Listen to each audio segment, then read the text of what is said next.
सामर्थ्य से भरे उस शौर्य की कहानी जिसे हमने आंखों से न देखा होता तो किंवदंती कहकर झूठा दिखे। उस अदम्य साहस की कहानी जो घटते हुए तापमान के साथ और बढ़ा। उस युद्ध की कहानी जो भारत के रणबांकुरों में आखिरी गोली और आखिरी सांस तक ला। ये कहानी है 1962 के भारत चीन युद्ध की। ये कहानी है रिजांगला की। हिंदी चीनी भाई भाई का नारा लगाकर हमारी पीठ में विश्वासघात का खंजर उतार देने वाला चीन आज भी रिजांगला की लड़ाई याद करके थर्रा उठता है। बात तब की है जब हमारी आजादी को सिर्फ 15 वर्ष हुए थे। हम घुटनों से उठकर पैरों पर खड़े होने की कोशिश कर रहे थे। हमारे सैनिकों की छातियां साहस और संकल्प से भरी हुई थी, लेकिन हमारे हथियार घर अत्याधुनिक हथियारों से खाली थे। मित्रता की आड़ में छुपकर चीन ने हम पर आक्रमण कर दिया। जब तक हम उनकी नीयत भांप पाते, संभल पाते, वो हमारी सीमाओं में भीतर तक प्रवेश कर चुके थे। चीन की गिद्ध दृष्टि उस सेक्टर पर थी जो सामरिक दृष्टि से जीतना उनके लिए बेहद जरूरी था, चुशुल। इसी के फलस्वरूप जम्मू कश्मीर के बारामूला में स्थित 13 कमांड को चुशुल सेक्टर में डिफेंसेस इख्तियार करने का हुक्म दिया गया। 2 अक्टूबर 1962 को कमान अधिकारी लेफ्टिनेंट कर्नल H.S. ढींगरा की अगुवाई में 13 कमांड ने ले पहुंचकर 114 इन्फेंट्री ब्रिगेड में रिपोर्ट किया। 13 अक्टूबर 1962 को बटालियन चुशुल एयरफील्ड की सुरक्षा के लिए रवाना हुई तथा 24 अक्टूबर 1962 तक पूरी बटालियन चुशुल में एकत्रित हुई। यही चुशुल की घाटियों में समुद्र तट से 16,440 फीट की ऊंचाई पर स्थित है रिजांगला। रिजांगला दक्षिण पूर्वी दिशा में एक प्रहरी की तरह खड़ा है और चुशुल घाटी को दिन रात सुरक्षा प्रदान कर रहा है।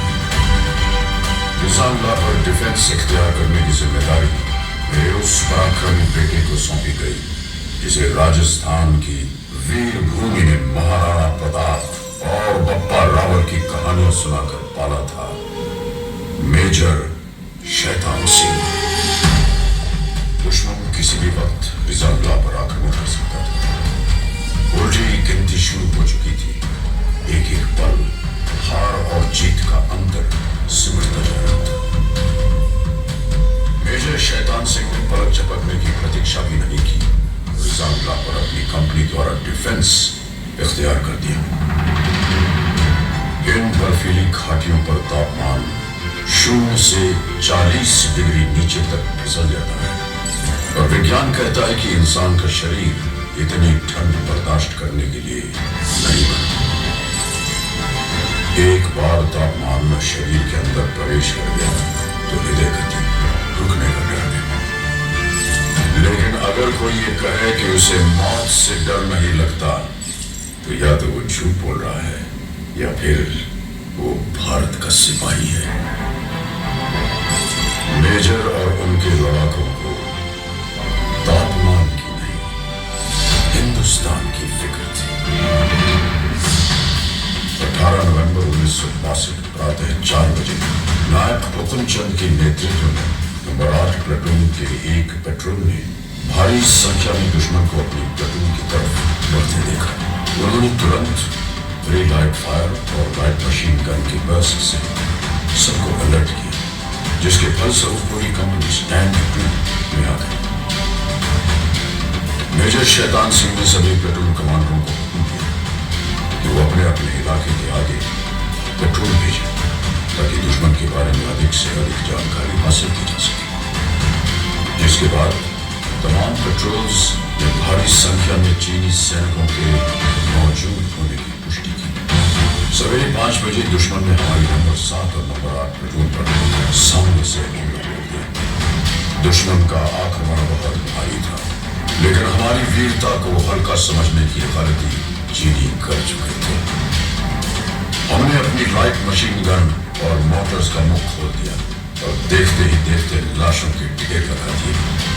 ज्यादातर चीनी मारे गए और जो बच गए वो जान बचाकर पीछे भागे। सामने से आक्रमण विफल होने के पश्चात दुश्मन ने दूर से गोलीबारी शुरू कर दी। जमादार हरिराम के नेतृत्व में हमने इस गोलीबारी का डट के मुकाबला किया, लेकिन वो गिनती में बहुत ज्यादा थे और हम बहुत कम।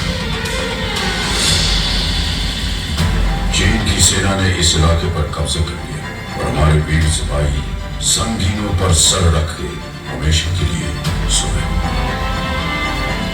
तभी उत्तरी छोर से नंबर 7 प्लेटून पर भी दुश्मन ने हमला बोल दिया। जमादार सुरजानी 3 इंच मोटर सेक्शन को आगे बढ़ते दुश्मन को निशाना बनाने का हुक्म दिया। मोटर सेक्शन ने कारगर फायर डालते हुए दुश्मन को भारी नुकसान पहुंचाया। दुश्मन ने अतिरिक्त जवानों और मीडियम मशीन गन के साथ फिर से हमला किया। इस बार लड़ाई सिर्फ बंदूकों और गोलियों से नहीं, हाथों से भी लड़ी गई। कुश्तीबाज लांस नायक सिंहराम यादव ने 10 चीनी सैनिकों को बालों से पकड़कर चट्टानों पे पटक पटक कर मार डाला। उनकी फौलादी भुजाओं से टकरा के चीनियों के हौसले चढ़क गए। इस प्लेटून के समस्त सैनिक अटल शौर्य के साथ लड़े और हंसते हंसते वीर गति को प्राप्त हुए। अब दुश्मन अपने आक्रमण का रुख प्लेटून नंबर 9 की ओर मोड़ चुका था। चीनियों ने भीषण गोलीबारी की और हमने एक एक गोली के जवाब में 10-10 छातियां आगे कर दी। मैंने अपनी आंखों से देखा मेजर शैतान सिंह का शौर्य। मैंने देखा उस जाबाज का जलाल, देखा कि कैसे उसके सीने से टकरा के संगीनों की धार मुड़ गई और कैसे उसकी ललकार सुन के चीनी आंखों की नींद उड़ गई। मेजर शैतान सिंह के बदन में चीन का लोहा घुसता रहा और वो दिलेर चीनियों की बुजदली पर हंसता रहा। बदन खून से लथपथ था, लेकिन आवाज में बिजलियां अब तक कड़क रही थी। मेजर शैतान सिंह ने अपने सिपाहियों को ललकारा, काट देना या कटना, पर सौगंध है तुम्हें भारत मां की, पीछे मत हटना। मेजर शैतान सिंह पूरी तरह घायल थे। उन्हें फौरन सुरक्षित ठिकाने की तरफ बढ़ने का आदेश दिया गया, लेकिन उन्होंने इनकार कर दिया। उन्होंने नायक रामचंद्र यादव और उनके साथ एक और जवान को बटालियन हेडक्वार्टर भेज दिया ताकि वो दुश्मन के आक्रमण की खबर पहुंचा सके। मेजर शैतान सिंह आखिरी गोली और आखिरी सांस तक लड़े, फिर भारत मां के चरणों में अपने प्राणों की आहुति चढ़ाई। तकरीबन 16 घंटों तक चले इस महासंग्राम में चीन ने 1300 सैनिक खो दिए। चीन के अखबारों में भी भारतीय सैनिकों की वीरता के किस्से छपे।